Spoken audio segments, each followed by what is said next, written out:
When asked the question of who's the best superhero, the answers would probably range from Superman to Iron Man to Batman, Spider-Man, Wonder Woman, Captain America maybe. But when asked the question of which superhero has the best villains, the answer would be unanimous.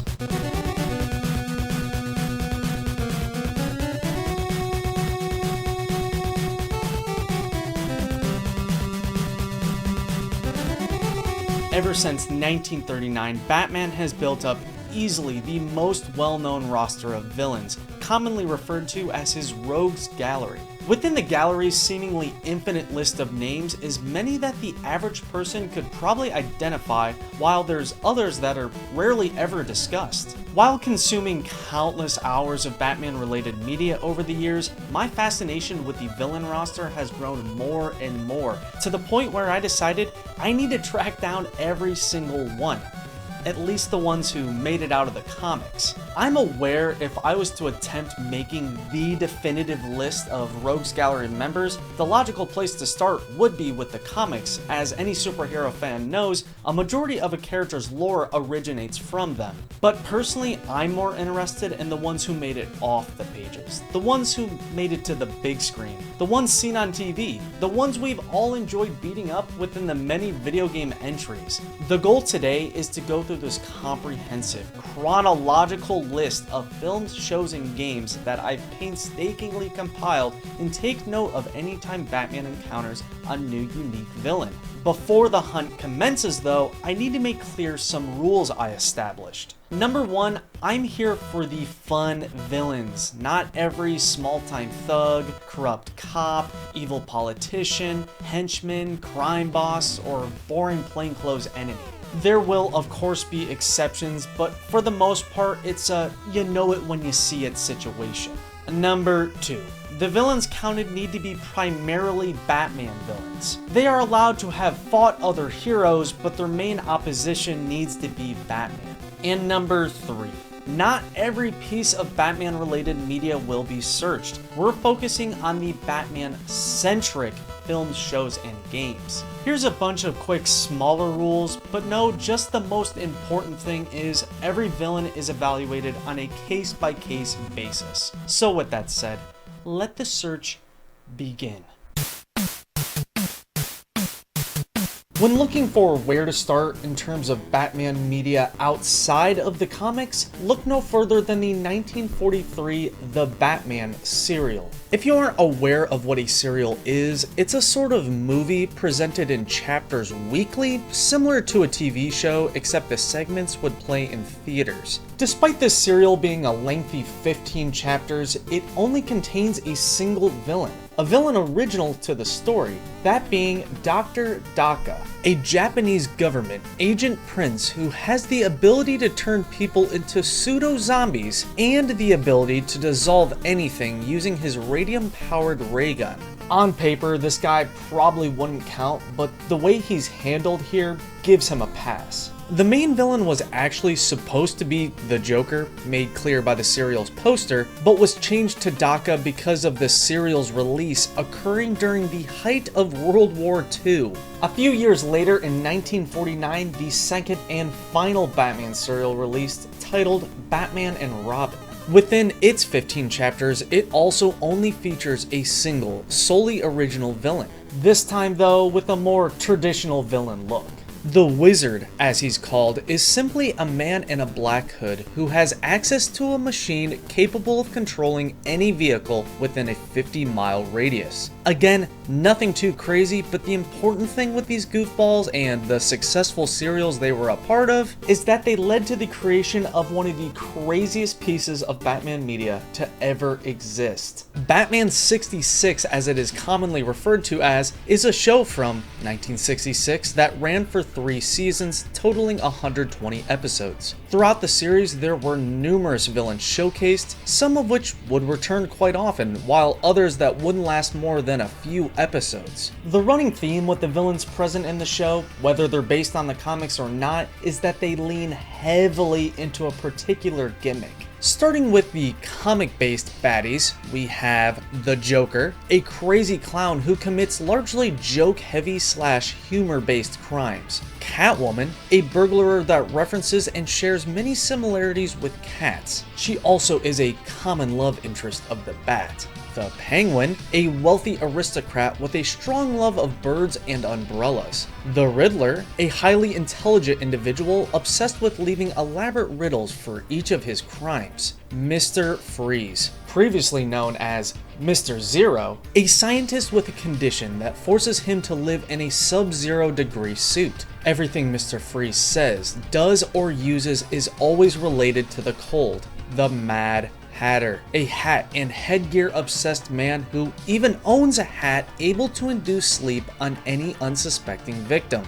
The Clock King, a self-proclaimed master of time crimes who uses weapons and has motives all related to clocks. Falseface, a master of disguise who's all about fakes, deception, and falsehoods. The Puzzler, a Shakespeare-loving criminal who drops clues and leaves puzzles to solve for each of his crimes. And lastly, Killer Moth, a man who dresses as a moth and wraps his enemies in cocoons. Killer Moth is notable for only existing in the unaired Batgirl demo reel for the 3rd season of Batman. For the remaining 66 villains who are all original to the show, some are more interesting than others, some you might think shouldn't even count, but with how the show handles its villains, they all pass the test. For the originals, you have the Archer, a Robin Hood-like bandit who steals from the rich and gives to the poor. Egghead, a self-proclaimed genius who's all about,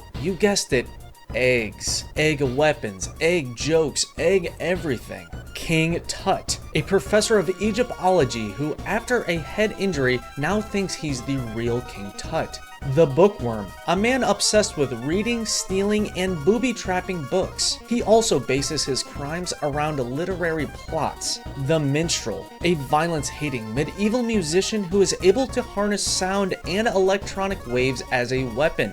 Zelda the Great, a stage magician forced to rob banks in order to keep receiving the devices needed for her act. Ma Parker, an unassuming mother who, alongside her children, commit crimes wielding machine guns. Chandel, a crippled pianist who is forced to commit crimes by his evil twin brother Harry in order to not be exposed for using a player piano. Shame, a 6-shooter toting cowboy who has a thing for stealing vehicles. The Sandman, a European sleep therapist who uses hypnotic sand to turn his victims into controllable sleepwalkers. Marcia, Queen of Diamonds, a diamond-obsessed woman who controls the minds of men with the use of her love darts. Black Widow, a spider-themed bank robber who also uses mind-controlled devices. The Siren, another mind controller who this time controls men with the use of her high-pitched voice. Louis the Lilac, a perfume-dealing gangster who uses lilacs to, again, control minds, but also to devour his foes.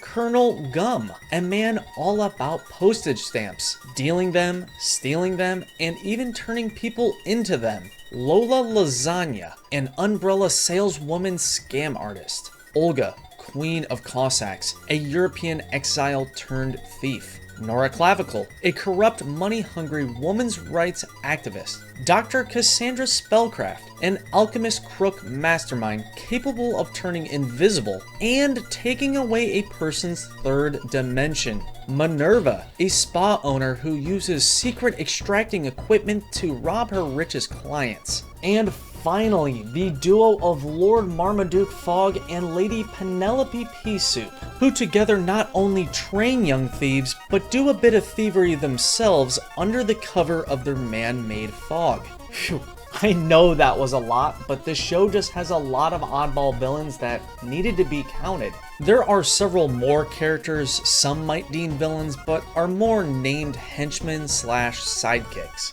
One more thing, Batman 66 is notable for its animated intro, which contains many seemingly generic looking thugs, but are actually said to all reference real villains. Well, there seems to be a lot of speculation on who's exactly who, plus I'm not counting every Easter egg like this, but I wanted to at least mention it. What about the 1966 spin-off film that was released after the first season of Batman?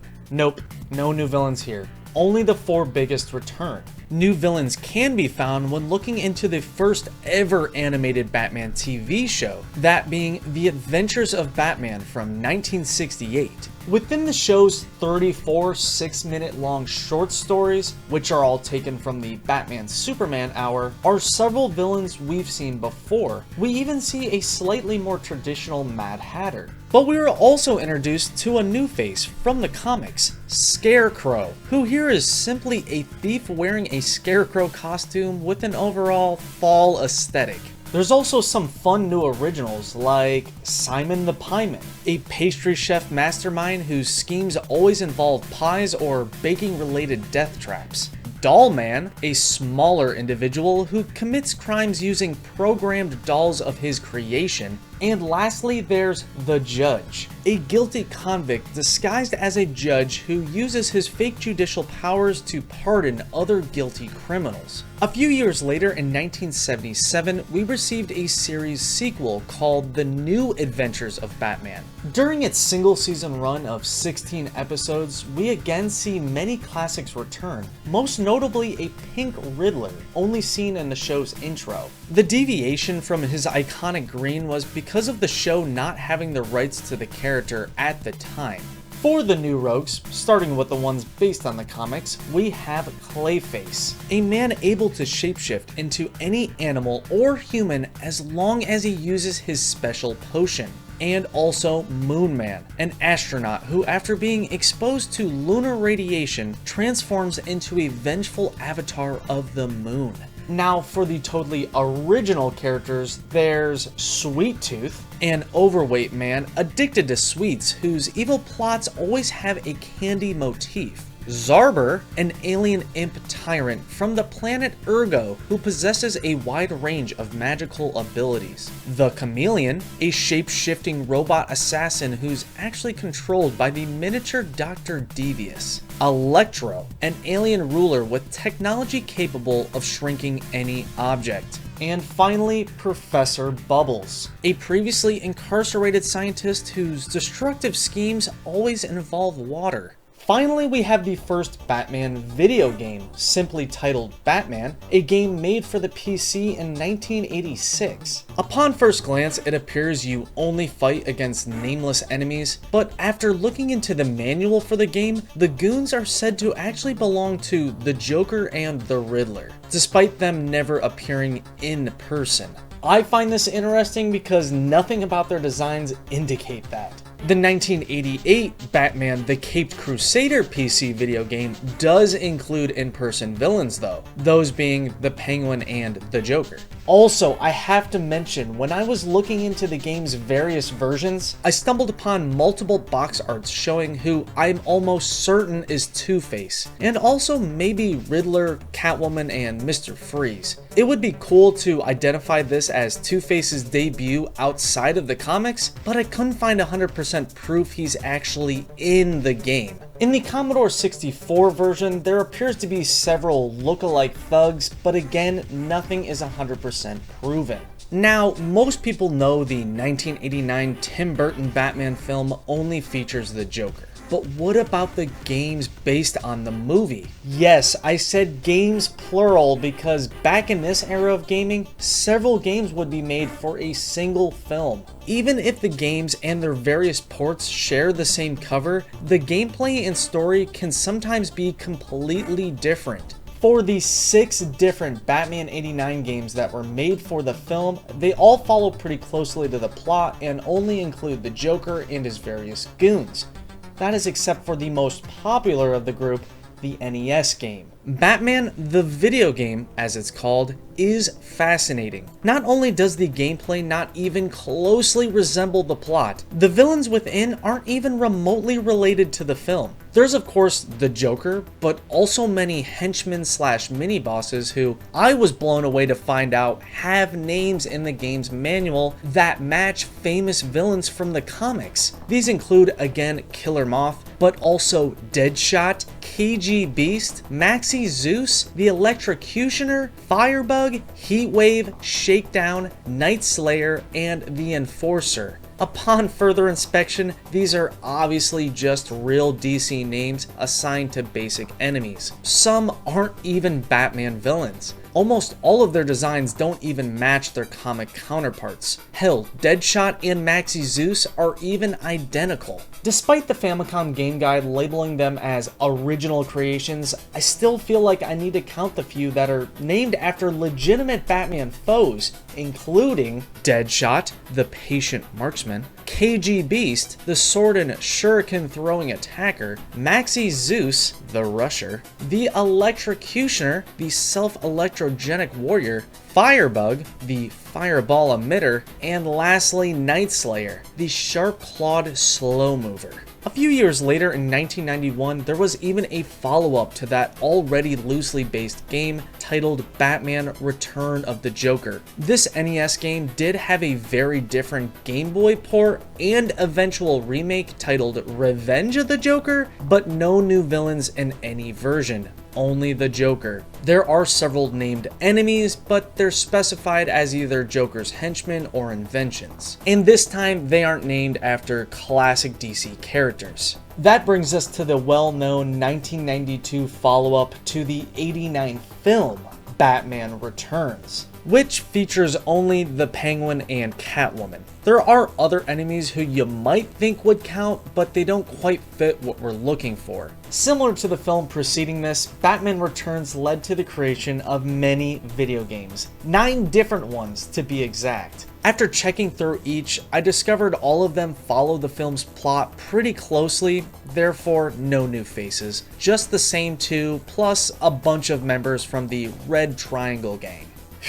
This next one is a big one. Starting in 1992, we got what many consider the best Batman-related property ever. That being Batman the Animated Series, a show that actually went under 3 different names, went through 2 different art styles, and ran for a very confusing amount of seasons. What's important though is that there were 109 episodes total. While searching through each, I ran into many returning faces, including an accurate version of Maxi Zeus and Scarecrow, but also a ton of new ones. Within the new names are a few classics, also a few originals, and a couple close calls. Starting with the comics characters, we have Two-Face, finally, a successful district attorney turned disfigured criminal with a split personality who leaves all decisions up to chance. Killer Croc, an incredibly strong former sideshow attraction and wrestler born with reptilian qualities who now is a sewer-dwelling thug.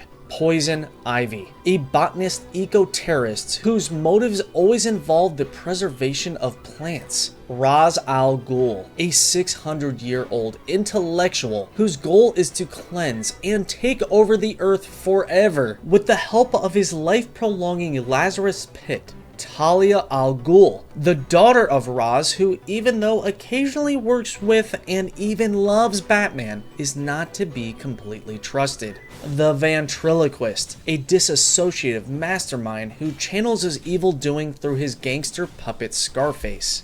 Bane, a venom-powered assassin who's not only incredibly strong, but also very intelligent. Firefly, a special effects expert turned pyromaniac arsonist whose weaponry and crimes relate to fire. Man-Bat, a scientist who after taking a DNA-altering serum was transformed into a human-bat hybrid. Hugo Strange, a corrupt psychotherapist who owns a machine able to extract his patients' deepest, darkest secrets. The Terrible Trio, a group of 3 wealthy businessmen who, while wearing animal disguises at night, commit crimes against other rich socialites. Clarion the Witch Boy, a young interdimensional child whose immaturity is obvious through the abuse of his powerful magical abilities. Roxy Rocket, a thrill-addicted stuntwoman whose dangerous antics led her to commit crimes, which she escapes from using her getaway rocket. Vertigo, a man able to induce vertigo-like dizziness via his sonic eye patch. Mutant Leader, a very strong, violent, and anarchic leader of the Gotham gang, the Mutants. The Interrogator, a man who specializes in torture, information extraction, and death traps. Thomas Blake, a cult leader and big cat enthusiast equipped with razor-sharp claws who is better known in the comics as Catman. She-Bat, another human-bat hybrid and wife of the original Man-Bat. And finally, Professor Milo, a DNA splicing scientist who upon request gave Olympian athlete Anthony Romulus a serum able to increase athletic performance with the cost of him becoming a werewolf. Now for the original villains, the ones who first debuted here in the animated series, you have the surprising Harley Quinn, a former psychiatrist who, upon falling in love with the Joker, commits to a life of crime, also using a clown persona. There's also Lockup, a former chief of security whose overly harsh treatment of the prisoners led to not only losing his job, but also the eventual transformation into a law enforcement obsessed evil crime fighter. Calendar Girl, a seasonally dressed fashion model and actress with body dysmorphia who seeks revenge on those who were ageist against her when she turned 30. Baby Doll, another actress with age-related issues, this time a fame-obsessed woman with a condition that stunts her growth, leading everyone around her to not take her seriously, which in turn drives her crazy. Ninja, an assassin skilled in the art of ninjutsu, who turned to thievery after being banished from his dojo. Red Claw, an international terrorist and martial arts master whose goals always revolve around obtaining military-grade weapons. Sewer King, a sewer-dwelling, alligator-loving leader of orphan slaves who forces all the runaway children under his control to steal and work underground without sunlight. Nostromos, a conman actor, cult leader who acts as a prophet, able to predict deadly upcoming events, but in actuality is a complete fraud. Farmer Brown, a microbiologist who found a way to genetically mutate animals and bugs, initially for good, but after receiving pushback, instead used his creations as weapons. Hardak, a rogue supercomputer able to take the form of multiple replicants, one of which being Batman, each having the goal of eliminating all humans. Mojo, an ex-con with a full-body invisibility suit that allows him to not only visit his estranged daughter, but also steal anything without visual proof, all at the cost of the invisibility plastic poisoning him.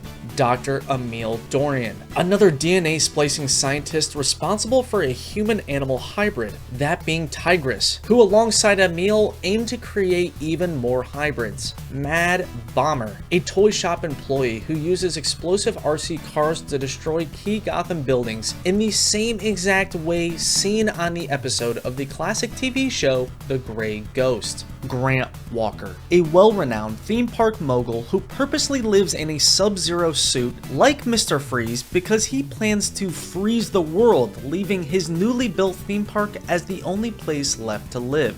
Thoth Capeta, an ancient Egyptian queen whose secret godly abilities cause many to seek out her tomb, resulting in her draining them of life. And finally, there's the three former comedians brainwashed into small-time criminals, including Condiment King, a man who uses ketchup, mustard, and hot sauce as a weapon. Pack Rat, a thief who doesn't care about stealing valuables, only useless trash. And lastly, Mighty Mom, a hostile, exaggerated version of a house-cleaning mother. Oh, and I feel like I have to count the Judge, an ominous, justice-driven vigilante who violently goes after Gotham's costumed criminals. The reason I'm hesitant with counting him is because he's just Two-Face, but he's unaware of his multiple personalities, and he's got his own episodes, so it counts. Overall, quite a few new villains in this show. There's even some more characters that might be deemed legit, but I had to leave them out for a variety of reasons. As for the Game Boy game based on the show, released in 1993, as you would expect, no new faces. As a general rule from here on out, if there's a game based on a film or show, there's not going to be any new villains that weren't already in the film or show. Batman '89 the video game was just a weird exception. Like I did with that game and every others is I gave their manual a once over, and that normally informed me if there were any new villains or not. The animated series did give us another new villain though, within the beloved 1993 spin-off film Batman Mask of the Phantasm. Besides the Joker, there's only one other villain, a completely original one, that being the Phantasm. A former fiance of Bruce Wayne who, after witnessing her father do business with the Mafia, takes up the persona of the revenge-driven vigilante, the Phantasm, who doesn't agree with Batman's no-kill rule. At this point, we run into many films and games in a row that don't feature any new villains, but I'll show who they did end up including anyway. First, we have the 1994 video game The Adventures of Batman and Robin, a series of 4 different games all under that same name. All of course based on the animated series, which at the time was under the name The Adventures of Batman and Robin. Within the 4 different versions, you see several of the classic rogues, with a little variety depending on the version. The Sega CD version is notable for including its villains within episode-like animated cutscenes made specifically for the game. Then there's of course Batman Forever from 1995, a film well known for its iconic portrayals of the Riddler and Two-Face. As you can guess, there were several tie-in games made for it, including a console game, a handheld game, an arcade game, and even a game on the R-Zone headset, all of which don't contain any characters outside of the film. Then you've got a series of really oddball games, starting with The Adventures of Batman and Robin Cartoon Maker from 1995. A build-your-own episode sort of computer program, barely can even call it a game honestly. Since it is again based on the animated series, I knew it would be only returning faces, but I wanted to check the game files to make sure, and I was right. But I was pleasantly surprised on the inclusion of Ninja. Next is The Adventures of Batman and Robin Activity Center from 1996, another computer program that barely can be considered a game. Again, it's based on the iconic show from the 90s, so only villains here are the ones we've seen multiple times up to this point, but this time with a pretty cool sprite-y look.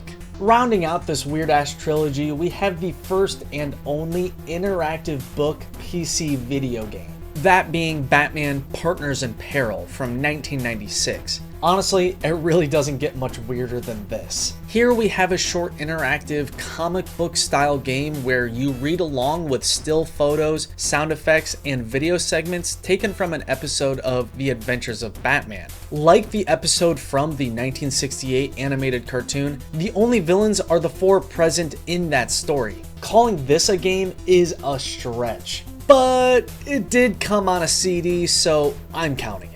What about the film many consider the worst Batman property ever? Joel Schumacher's Batman and Robin from 1997. Well, there are some iconic versions of Poison Ivy, Bane, and oh boy, Mr. Freeze. Who could forget that?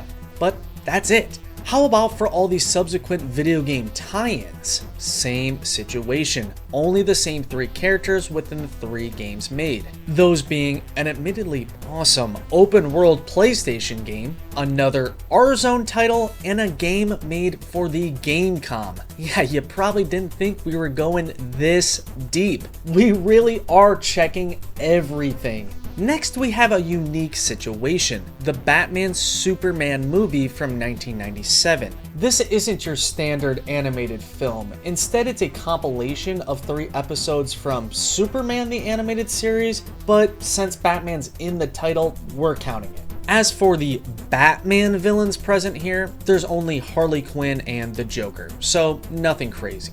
I want to mention how there's also multiple episode comps like this for Batman shows, but since the content is taken straight from the shows that we're already looking at, I'm just gonna leave them all out.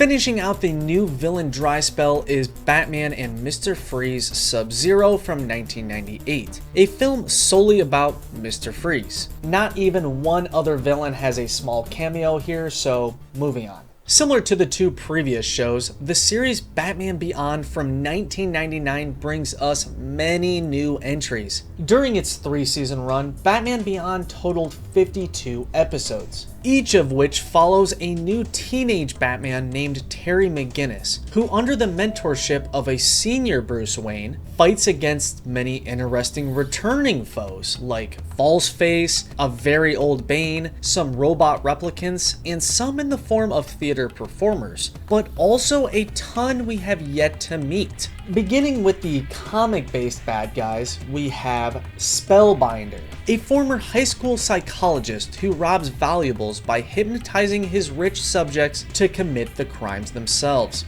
Cobra, a world domination obsessed cult-like terrorist organization led by the genetically engineered Xander, who all dress like and splice their genes with snakes. The Royal Flush Gang, a 5-member group of crooks composed of 4 family members and 1 android who are all themed after the cards needed for a royal flush. And lastly, there's the Brain Trust, a secret group of individuals able to access the most potential of their brains, who kidnap children with paranormal abilities through their fake schools. For the many remaining villains who are all original to the show, they include the Stalker, an African big game hunter who, after an injury, was in need of back replacement surgery, which not only gave him superior strength, but made him obsessed with hunting more than just animals. Blight, a corrupt businessman who intended on selling a weaponized nerve gas until being exposed to it himself, which turned him into a radiation-emitting meta-human.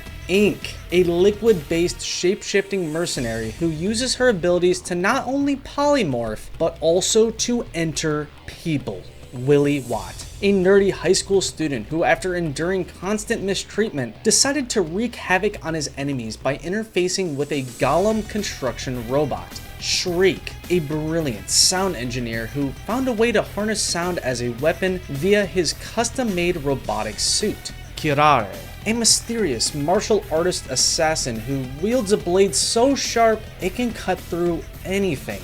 Earth Mover, a man who, after being buried alive with industrial waste, gained the ability to control literal Earth. Rat Boy, a reclusive teenager whose rat-like appearance caused him to live in the sewers where he befriended man-eating rats. Armory, a desperate, unemployed weapon designer whose job loss led him to committing crimes using a wide range of advanced weaponry. Ian Peake, a tabloid journalist who found a way to phase through any surface in order to capture exclusive content for his show, at the cost of his body eventually becoming completely intangible. Mad Stan, an explosive-loving radical obsessed with government corruption. Ma Mayhem, an old-fashioned thief who commits heist alongside her 2 sons, similar to Batman 66's Ma Parker. Robert Vance, a rogue supercomputer with the subconscious of an elderly former tech founder looking for a living body to inhabit. Payback, a disgruntled child vigilante in an exoskeleton suit equipped with a laser whip who targets adults who neglect their children. The Repeller, a scientist turned burglar who co-developed technology capable of producing an impenetrable aura that deflects anything that comes in contact with it. Big Time, a petty thief turned felon, whose mischievous ways led to a chemical-related accident which then caused a severe malformation. Then there's Dr. Abel Cuvier, yet again another DNA splicing scientist who believed so much in genetic augmentation that he infused himself with multiple animals' DNA, causing himself to transform into an ever-mutating chimera. Within Batman Beyond, there's several more new groups, including the Terrific Trio, composed of members Magma, a molten lava juggernaut, Freon, an ice-cold gaseous being, and 2D Man, a flexible individual able to stretch his body in extreme ways, who all started as scientists until an accident involving radiation turned them into low-level superheroes with unstable genetic makeups, causing them to go insane. the April Moon Gang, a deadly group of former street punks who all underwent surgery to receive cybernetic enhancements like extractable metal wrist whips, extendable forearm hammers, leg and arm chainsaw attachments, and full body metal armor. The Jokers, a gang of clown-like hooligans either led by the copycat J-Man or perfection-driven Terminal, who act out crimes in a similar humorous style to that of the deceased Joker. And lastly, the Tees, another street gang with a cohesive dress code, this time a face-painted red tee and an overall gray aesthetic that matches their derelict headquarters in the subway. Wrapping up the show's roster is several more lamer one-off villains that you probably think wouldn't count, but they got their own episodes, so they gotta. These include Cynthia, a malfunctioning girlfriend synthroid, Dr. David Wheeler, an overly cruel child psychologist sadist, Jackson Chappelle, a venom-fueled drug-dealing medical caretaker, James Van Dyne, a wild animal poacher who poses as an animal conservationist, Ronnie Boxer, an illegal dogfight ring operator who experiments with animal mutation, and finally Simon Harper, a wealthy video game developer obsessed with living in his own virtual sci-fi world. Now, of course, there were a few characters I chose to omit, but for the most part, the majority of Batman Beyond's awesome evil characters were counted. Following up that massive villain dump, we have the obscure 1999 Catwoman Game Boy Color game.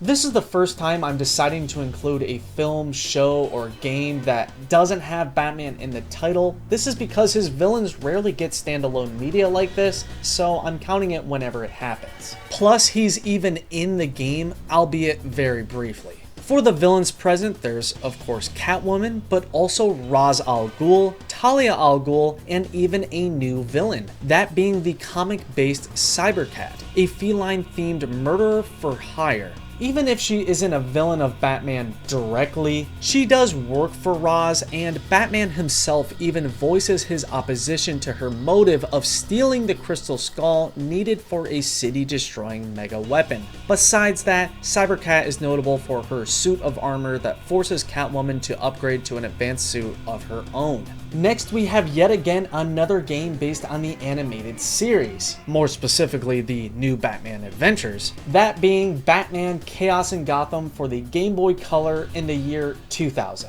Because of this being another show-based property, of course there's no one new, just the classics are here, as well as the surprising inclusion of Roxy Rocket. Premiering a few months after that was the web series from 2000 called Gotham Girls, the second Batman adjacent property I'm deciding to cover because it's a show all about Ivy, Harley, and Catwoman. How can I not? This series is interesting for several reasons. It was flash animated, it had interactive decisions, and contained multiple minigames to play. Even though the show is a spin-off of the animated series, its storylines don't connect too much, with the majority of the show having comedic standalone plots. Near the end of its 3-season, 30-episode total run, there were more connections made though. Besides those three main villains, the only other familiar foes are seen through various Easter eggs. In terms of new villains, if we are to count a villain of a villain, we have Lady X, a character supposedly born from a contest called Create a Superhero, but I couldn't find any proof of that besides a bunch of fan entries, one of which has the chosen character labeled as the Muse. Despite the name of the contest, she is portrayed in the show as a prolific thief with super strength and laser shooting eyes. The only other original new villain is Dora Smithy, a police department secretary and sister-in-law to Mr. Freeze, who has a strong dislike for all costumed villains. Unaware, she became one herself by using her brother-in-law's technology. Similar to the animated series, Batman Beyond also got a spin-off film, that being Batman Beyond: Return of the Joker from 2000. Throughout its runtime, we see no one new, only an old Harley Quinn, a new batch of the Joker's gang, some familiar mannequins, and a newer, hard to explain quickly version of the Joker. Within the 2 video games made for the film, starting with the console version, besides the Joker, all we get are Joker's members alongside a ton of thugs who are all very well laid out in the game's manual. There's even some here that aren't seen in the film. It's the same situation for the Game Boy Color version. Jokers, Joker, and a bunch of thugs. Oh, and also, I'm not counting the brainwashed Tim Drake Joker Jr. from the film and games. He's not what we're looking for. Moving on, we have Batman Gotham City Racer from 2001, a PlayStation game based specifically on the new Batman adventures, meaning once again, only characters seen are the ones within the show. With that said, the roster is pretty large and the way each villain is portrayed is pretty neat. Since this is a racing game, each villain, besides a few, is given a matching vehicle. Seeing what designs they went with I think is really interesting given we rarely see most of them ever drive, especially the ventriloquist, which I'm confused how that's even supposed to be possible. Following that up, we have the 2001 video game Batman Vengeance, a favorite amongst fans that, I'll say right away, has no new villains. Again, this is a game based on the new Batman adventures, but this time with a new and very charming 3D art style. The story only follows 4 of Gotham's biggest villains, no more, no less. There are a few very convincing looking thugs, but they're just advanced henchmen. Similar to many of the previous games, the Game Boy Advance version varied quite a bit, but not when it came to its characters, which consisted of the same 4 villains. The next title is a bit of an odd one. Back in 1972, Batman and Robin teamed up with the Scooby-Doo gang for 2 episodes of the new Scooby-Doo movies series. Those 2 episodes were then combined as a sort of compilation / movie in 2002 titled Scooby-Doo Meets Batman, which is what we're here to talk about. Within one episode, we just see the Joker and the Penguin, but in the other, we're introduced to a new original villain, the Hooded Man, a mysterious character in charge of a counterfeit operation who is revealed to be an unassuming old lady named Mrs. Baker. You might think this Hooded Man is more of an exclusively Scooby-Doo villain, but the gang encountered him / her at the same time as Batman, and only then, so I think it counts for either. Once again, we're faced with a potentially controversial inclusion, Birds of Prey, the live-action television show from 2002 that ran for only a single season of 13 episodes. The reason I deem this show a barely countable entry is because, again, Batman is not here. The story takes place in a Gotham abandoned by Batman and follows the character Huntress, the daughter of Batman and Catwoman, as she works alongside Barbara Gordon, aka Batgirl, and the daughter of Black Canary as the group the Birds of Prey, who, with the help of Alfred, serve as Batman's replacement. If there's still any doubt this show should count, look at the returning villains present. Catwoman, Joker, Harley Quinn, and Clayface. Yeah, that's the look they went with. Plus, we get the on-screen debut of the comic-based Lady Shiva, a highly trained martial artist who turned from a thief to a shuriken-throwing assassin. Despite the show's short run, there was a surprising amount of originals, like Slick, a man not only able to turn into water, but also able to wield it as a weapon. Crawler, a former vigilante whose split personality causes him to morph into a murderous psychopath. The Specialist, a killer for hire who has the ability to pass through any wall, as long as it isn't made out of lead. And the Animals, a gang of costume thieves who each are named after and dress like different animals. The remaining few just go by their real names, like Larry Ketterly, a businessman metahuman who is able to project illusions into a subject's brain, triggering their worst fears. Claude Morton, a corrupt detective who is able to duplicate any metahuman's abilities when they're within 20 yards of him.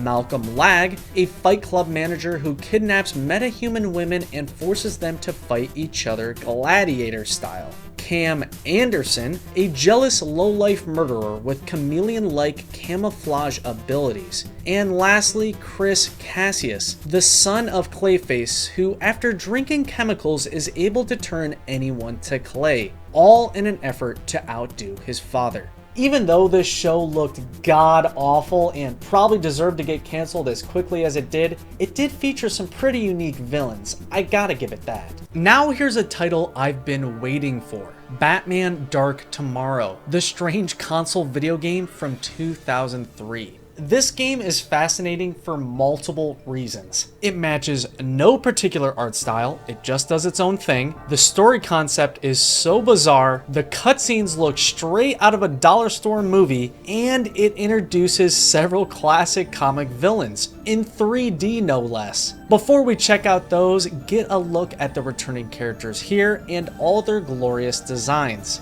As for the new classics introduced, we have Black Mask, a crime boss with an ebony mask carved from his father's very own coffin, who controls a group called the False Face Society. Victor Zsasz, a cunning and indiscriminate serial killer who keeps track of his numerous kills via carved scars on his body. And finally, Ratcatcher, a sewer-dwelling, rat-controlling recluse, very similar to Beyond's Rat Boy, except Ratcatcher came first. Oh, and one more thing I love about the game, the voice acting. Ratcatcher. Batman, what an unpleasant surprise. The next time you plan on paying me a visit, I'd appreciate a call first. Starting in 2003, we received our first of many educational Batman video games with Batman Toxic Chill for the PC. Now, I initially didn't want to count these kind of games, but they're too interesting to not. Regardless of that, there's no one new here, just the Riddler and Mr. Freeze. It's the same situation for the other educational game released at the same time, made by the same people, that being Batman Justice Unbalanced, also for PC. Again, only two rogues are present, this time it's Two-Face and Penguin. Overall, these aren't anything too crazy, but they're cool pieces of Batman history. What about when looking into the 2003 animated film Batman Mystery of the Batwoman? Again, we're out of luck. The only villains seen here are Penguin and Bane, who are both in the style of the new Batman adventures. Things do get interesting when looking into the 2003 video game Batman Rise of Sin Tzu. The reason I find this game so intriguing is because it's in the style of the new Batman adventures, but focuses mainly on a brand new villain. Like I said several times before, the TV show or film-based games rarely include any characters that weren't already in the show or film, but this is another exception. Before we get into him, here's a look at the familiar foes that are present, some of which are characters you have to fight, while others serve more as cameos. The new character, as the name of the game suggests, is Sin Tzu, a methodical and arrogant martial artist warlord who is in a constant quest to fight a seemingly unbeatable adversary, to whom he hopes to defeat using his mind control powers. Rise of Sin Tzu was also on the Game Boy Advance, with vastly different gameplay like always, but as for its villain roster, it's identical besides the cameos which were left out. You know I couldn't go without talking about the 2004 Halle Berry Catwoman film, a movie notorious for how terrible it is and how distant the story is from the source material. The film is basically only Catwoman in name. It shares very little similarities with the Selina Kyle we're used to. That makes counting any villain here maybe the farthest stretch yet.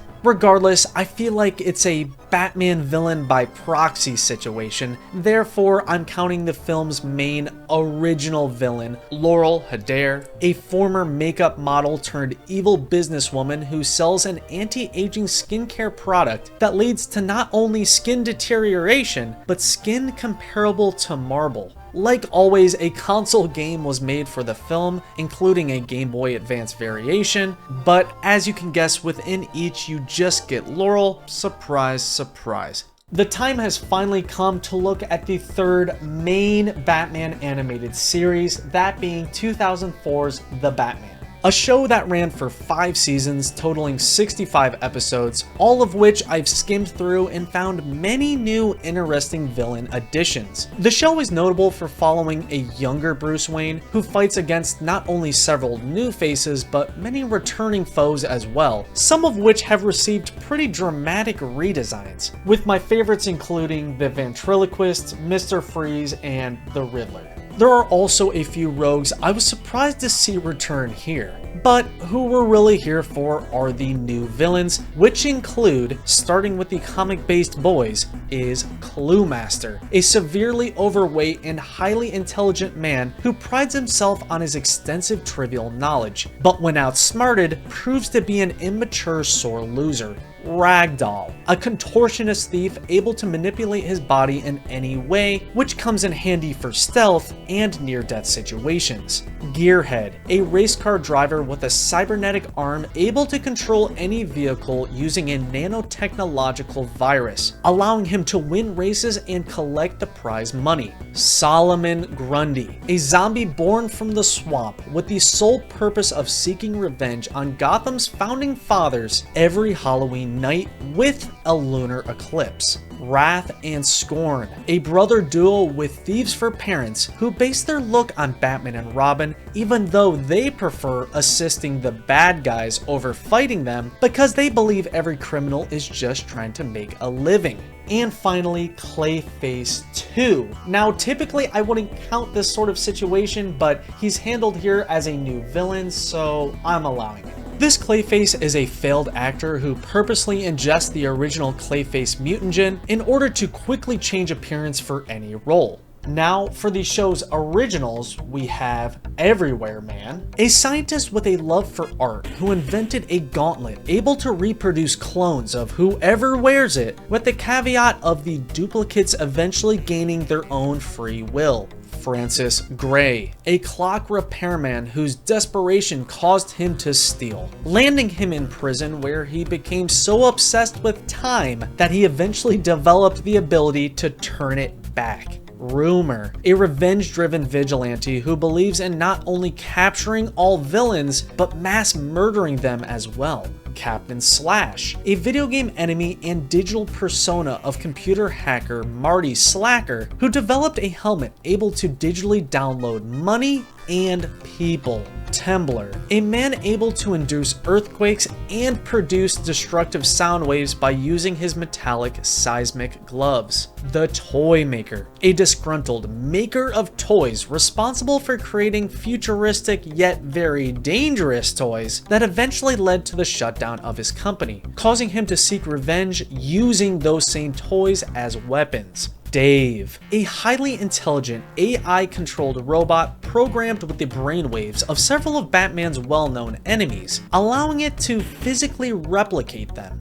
And lastly, Phosphorus, another debatable inclusion because this is just Firefly under a different name. He switched to Phosphorus after attempting to upgrade his suit with a phosphorus isotope, which accidentally causes him to mutate into an overly powerful fire-based metahuman. Like every previous show, several characters you might think should count, I chose to not because of various reasons. Usually because they're more henchmen slash henchwomen or are a prominent villain of another well-known superhero. Overall though, a lot of great originals and a lot of good takes at comic-based villains in this very underrated show.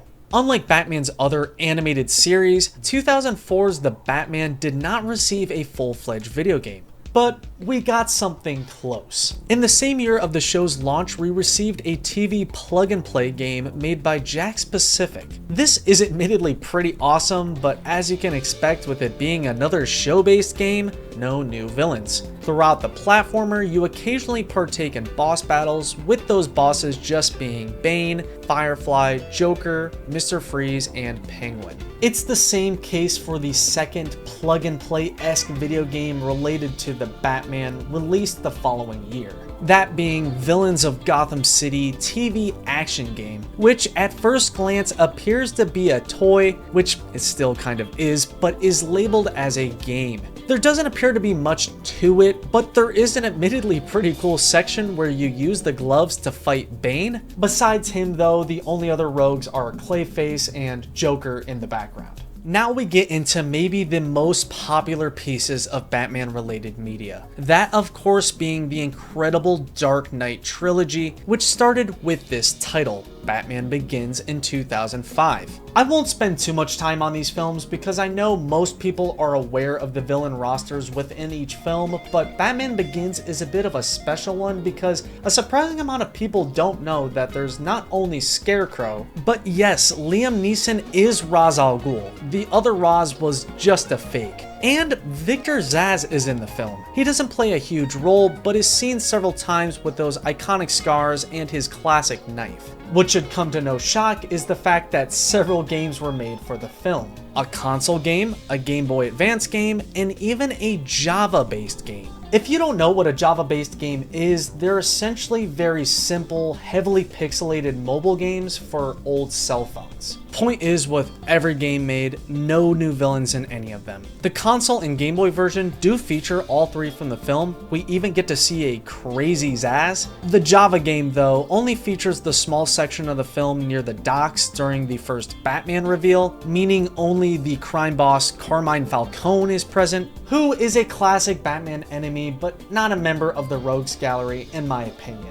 2005's next film, The Batman vs. Dracula, also presents us an interesting situation. Does Dracula count as a Batman villain? No. In good conscience, I cannot count the legendary Dracula as a member of the Rogues Gallery either. I do love the movie's concept though. Besides the count, there's just Penguin, Joker, a cameo from the ventriloquist, and also this guy, who, if you're a big fan of Batman, you can probably identify as the Calendar Man. One of the film's character designers even confirmed this. He even said Zsasz is within the asylum's patients as well, but this is a little too loose for me to count. But trust me, Calendar Man will return. For these next couple, we're gonna cruise through them because they don't offer up anything in terms of new villains, but they're just too cool and weird to not at least touch on. First, there's 2005's The Batman Gotham City Rescue, an educational game made for the V-Smile console. This is what it looks like for those who don't know what that is, who I assume is everyone. The game is nothing crazy, it's just some mini games mixed with learning sections and puzzles, which happen to include a few classic villains. Next, there's 2005's The Batman Multiply, Divide, and Conquer, or The Batman Strength in Numbers as it was retitled to in 2006. Again, another educational game with a handful of villains within, this time made for the Leapster. Of the 4 villains present, there's surprisingly Clue Master, who only got a single episode of his own in the show, so it's cool to see him here. Rounding out this series of weird titles is Batman vs. the Joker interactive adventure PvD game from 2006 that is meant to be played / watched on the Video Now XP interactive video system, which is another piece of dated tech from the 2000s. Come to think of it, this might just be the most obscure game on the whole list, because there's almost no info or footage out there for it. What it is essentially an interactive episode of the Batman series, that being the first one, the Bat and Belfry, and you occasionally play mini-games while making your way through the story. The game actually received sort of DLC in the form of 2 more episodes, which include Ragdoll to Riches and The Laughing Bat. That means we only see the villains present in those episodes, meaning Ragdoll is here, which is again an interesting villain to see make it out of the show. Jumping ahead to 2008, we get the first motion comic, as it's called, Batgirl Year 1. A motion comic is a piece of animation that only uses the art previously made for a comic book, in this case the 9-part comic book series Batgirl Year 1 from 2003. The motion comic is split into 20 episode-like sections as a sort of mini-series. This is somewhat similar to Partners in Peril, if you remember that, but way more effort was put into this. Not only does this barely count as media we should be looking at, but it doesn't solely focus on Batman. But when has that stopped me? Plus, there's so little motion comics related to Batman that exists, so I feel like I should include them. Anyway, within the episodic story, we see multiple old faces, including Condiment King of all villains. For the new faces, it's complicated. The only legit new entry is the comic-based Blockbuster, who here is just an oversized, barbarian-like, havoc-wreaking monster. I say complicated with the rest because within this show, we also see a silent cameo from Polka Dot Man, several mannequin cameos, including possibly Copperhead, a non-evil version of Dragon Cat, and also several brief Easter eggs showing old-school villains like the Spook and Mad Monk, and the original Red Hood. I'm not going to count any of these, but I wanted to at least point out how there are a few yet to be discussed villains snuck into some of these episodes. Following that up is the 2008 film Batman Gotham Knight, an animated film that is a compilation of 6 different stories with 6 different art styles, which is a really cool concept for a Batman film. Within the 6 stories, there are some villains within like Scarecrow, Killer Croc, and finally an accurate portrayal of Deadshot, but there also is a single new rogue to add to the gallery, that being Man in Black, an original character I thought was nameless, but after watching the credits, he in fact has a nickname. He's within the first story and is portrayed as a high-tech robber with weapons and gear that cause him to be quite the formidable foe. 2008 was also the year for likely the most popular Batman film ever, The Dark Knight. A movie I feel like most can agree is within the best of all time, Batman related or not. Anyway, as you probably already know, there's the Joker, Two-Face, and don't forget Scarecrow, who's in the beginning of the film as well. What about the licensed video games made to coincide with the film? Which there were 2 of, believe it or not. First, there's the highly obscure The Dark Knight Batmobile game, an app with little to no existing footage out there. It doesn't really matter though, because it appears you just race the Batmobile, and I doubt there are even any villains present, especially not new ones. And there's another Java game, which does have villains, Joker's present, and Scarecrow even gets a section. No Two-Face though. Like the Batman Begins Java title, this doesn't cover the entire film, just a portion that barely matches the plot. Wrapping up this first part in our search for every Batman villain, who made it out of the comics of course, is 2008's Lego Batman the video game. Another piece of beloved Batman media that, like every other Lego game, includes a ton of characters, many of which are returning villains. First, you need to be aware there's 3 versions of this game, a console version, the DS version, and another Java version. Right away, I'll tell you, the Java version brings us nothing new in terms of villains. It does bring us this animation, which makes me laugh every time I see it, but that's it. For the other 2 versions, the reason they're split up is because the DS port is so simplified compared to the console version, it's basically a different game. Another way in which the 2 main versions are quite different is with how many characters each features. In the console version, it's mostly villains we've already seen, all of which have great designs, some of my favorites ever really, but also a new addition, the classic comic-based Hush, who has a complicated and interesting story, but here is just a bandaged up, dual-wield slinging character with mind control, known for being the fastest builder in the game.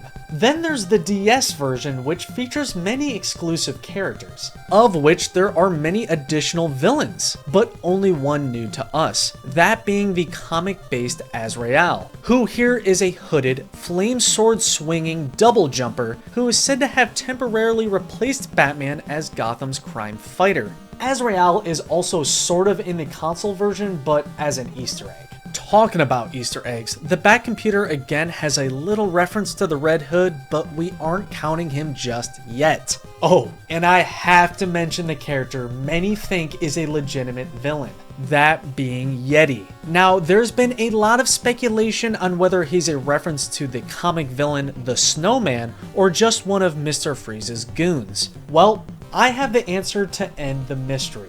The reason people are confused is because he's not in the game at all, but purchasable in the store as a playable character. Some say he's the mascot on the boxes in Mr. Freeze's ice cream factory, but I highly doubt that as the logo matches the one on the door and it doesn't really look like him. Then I found this screenshot showing two Yetis next to each other, but that has to be fake because they aren't in that part of the game, or any part like I said. My proof for the fact he's just a goon is the official game guide states he's a no-name thug. So there you go, mystery solved. Likely he's just a repainted Killer Croc thrown in to fill up the character roster.